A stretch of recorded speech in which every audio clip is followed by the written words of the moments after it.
Hello everyone. So তোমরাও ভাবছো না প্রথমেই একটা কি সুন্দর পুতুল। হ্যাঁ, সো এটাই নিয়ে গিয়েছিলাম আমার বোনুর অন্নপ্রাশনে। হ্যাঁ, আর সাথে করে নিয়েছিলাম এই মেহেন্দিটা। কেমন হয়েছে তোমরা একটু জানিও। হ্যাঁ, আমি খুব একটা ভালো মেহেন্দি করতে পারি না, ঠিক আছে, যেরকম পেয়েছি সেরকমই করেছি। আর এই যে বাড়ির সবাই মিলে রান্না করছিল এরকম উনুনে, সো সেটা একটু দেখালাম। আর হ্যাঁ, শুধু এই পুতুলটা না, এছাড়াও মা ওকে আরও কিছু দিয়েছে যেটা আর আমি তোমাদেরকে বলছি না।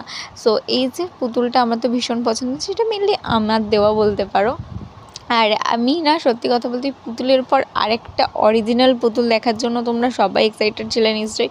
দেখো এই যে মিষ্টি একটা পুতুল, এত মিষ্টি ও, আর সারাক্ষণ হাসে। ও যে এত সুন্দর, এত কিউট, আমি না সত্যি ওকে সারাক্ষণ চটকাতে পছন্দ করি। আর আমি ওর ভিডিও করেছিলাম যখন ও ফার্স্ট হয়েছিল, যাই হোক। তো তারপরই মিষ্টিটাকে অনেকক্ষণ চটকিয়ে চলে গিয়েছিলাম খেতে। রাতে ছিল ডাল ভাত আলু ভাজা, তার সাথে ছিল মাছের ঝোল। আর তারপর খাওয়া দাওয়ার পর আমি উপরে চলে গিয়েছিলাম একটা জিনিস তোমাদের সাথে শেয়ার করতে। হ্যাঁ, আমাদের উপরেই সমস্ত কিছু রান্নাবান্নার আয়োজন করা হয়েছিল। আর ওখানেই রাতে মানে প্যান্ডেল করা হয়েছিল সকালের জন্য। সো ওখানে মিষ্টি তৈরি হচ্ছিলো। আর সত্যি কথা বলতে আমার মামার বাড়িতে যত যা অনুষ্ঠান হয় সব মিষ্টি হয় বাড়িতে। সো আমার এই জিনিসটা ভীষণ ভালো লাগে। আর মিষ্টিগুলো হাত দিয়ে ওরা যখন বানায় তখন জিনিসটা আমার আরও বেশি মজা লাগে। আমি নিজেও বানাতে খুব পছন্দ করি। যাই হোক, পুরোটাকে আমি একটু দেখিয়ে দিলাম হালকার ওপরে। এখনও ডেকোরেশন বাকি ছিল। আর এই যে একদম গরম গরম রসগোল্লাগুলো করছিল, দেখতে যে কী ভালো লাগছিল, মনে হচ্ছিলো টপ টপ করে তুলে খেয়ে নিই।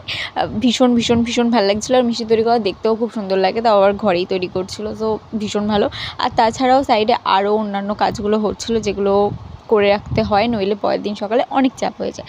সো সব কিছু ওইদিকে ভাজাভুজিও কাজ চলছিল, মাছ ভাজা থেকে শুরু করে সমস্ত কিছু ভাজা কাজও চলছিল। সো দেখা হচ্ছে কালকে সকালবেলা, কারণ আসল টুইস্ট তো কাল সকালে। সো পরের ভিডিও নিয়ে আমি খুব তাড়াতাড়ি আসছি, ততক্ষণের জন্য সবাই ভালো থেকো, সুস্থ থেকো, টাটা। আর হ্যাঁ, আমার মেহেন্দির কালারটা এরকম এসছে, কিন্তু হ্যাঁ পরে আরও সুন্দর কালার চলে আসবে, কারণ এই মেহেন্দিটা সঙ্গে সঙ্গে কালার হয় না। যাই হোক, চলো দেখা হচ্ছে কাল সকালের ভিডিওতে, টাটা।